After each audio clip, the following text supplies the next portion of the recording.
এক দরবেশ তার সন্তানকে তিনটি নসিহত করলো। একটি হলো যে বাবা, তোমার স্ত্রীর কাছে কখনো গোপন কথা বলবে না।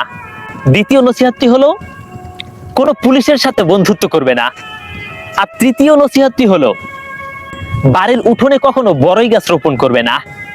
এরপরে কিছুদিন পরে সেই দরবেশ মারা গেল। ওই দরবেশের ইন্তেকালের দীর্ঘদিন পর সেই ছেলেটি ভাবতে লাগলো তার বাবা তাকে কেন এই তিনটি নসিহত করে গেল। এর কারণগুলো জানতে তার মনে খুবই আবেগ সৃষ্টি হয়েছে যে বাবা কেন তাকে এই তিনটি নসিহত করে গেল, এর মধ্যে কি লুকিয়ে আছে সেটা দেখার কৌতূহল জাগলো তার মনের মধ্যে।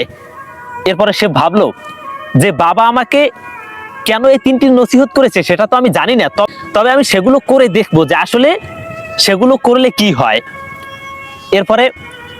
এরপরে সেই ছেলেটি পুলিশের সাথে বন্ধুত্ব করলো। পুলিশকে বিভিন্ন দিন দাওয়াত দিয়ে তার বাড়িতে খাবার খাওয়াতে লাগলো। এরপরে সে বাড়ির উঠোনে একটি বড়ই গাছ রোপণ করলো।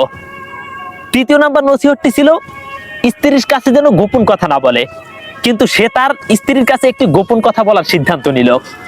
সেটি হলো সে বাজারে গিয়ে একটি ডাব ক্রয় করলো। ডাবটি ক্রয় করে সে সেই ডাবটির উপরে লাল রং মেখে সেটাকে একটি গামছার মধ্যে বেঁধে নিয়েছে। এরপরে সেই স্ত্রীকে বলল, দেখো আমি তো অনেক বড় একটি জঘন্য কাজ করে ফেলেছি, আমি একজনকে মার্ডার করেছি, এই যে তার মাথায় গামছার মধ্যে। তখন স্ত্রী ওই লাল রং দেখে সত্যি ভেবে নিল। তারপরে স্বামী বলল, এখন আমাকে সাহায্য করো, এটাকে কোনো এক জায়গায় লুকিয়ে রাখতে হবে।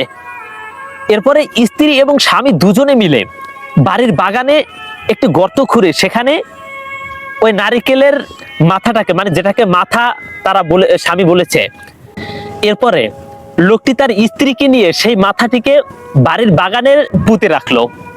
এরপরে দীর্ঘদিন চলে গেল, লোকটি কোনো বিপদের আশঙ্কা পাচ্ছে না। তখন লোকটি ভাবলো, কই বাবা যে আমাকে এই তিনটি কাজ করতে নিষেধ করেছিল আমি তো করেছি, বিপদের তো কোনো সম্ভাবনা দেখছি না, কোনো বিপদ তো আমার উপর আসতেছে না। এরপরে কিছুদিন পর তার স্ত্রীর সাথে ঝামেলা হলো, একটু ঝগড়া হলো। তখন স্ত্রী তাকে ধমকি দিল, তুমি যদি আমার সাথে বাঝাবাজি করো তাহলে আমি কিন্তু তোমার সেই গোপন খবর পুলিশের কাছে বলে দিব। এরপরে ঝামেলা থামলো না, ঝামেলাটা স্ত্রীর সাথে বাড়তেই থাকলো। এক পর্যায়ে ওই স্ত্রী গিয়ে তার গোপন খবরটি, মার্ডারের খবরটি পুলিশের কাছে বলে দিল। পুলিশ তখন বিশ্বাস করলো না। তখন স্ত্রী পুলিশকে ধরে নিয়ে গেল, চলুন যেখানে আমরা সেই মাথাটিকে পুঁতে রেখেছি সরাসরি সেখানে গিয়ে আপনাকে দেখাই। এরপরে স্ত্রী সরাসরি পুলিশকে নিয়ে বাগানে যাওয়ার পর সেই জায়গাটিকে খোঁড়ার পর দেখতে পেল একটা নারিকেল, একটি ডাব। তখন পুলিশ বলল, কই এটা তো একটা ডাব, এটা তো মানুষের মাথা না। তারপরে স্ত্রী বলল, আরে আপনি কি বোকা নাকি, আমার সাথে ঝামেলা হয়েছে, আমি তাকে ধমকি দিয়েছি, এজন্য সে মাথাটিকে সরিয়ে এখানে ডাব পুঁতে রেখেছে।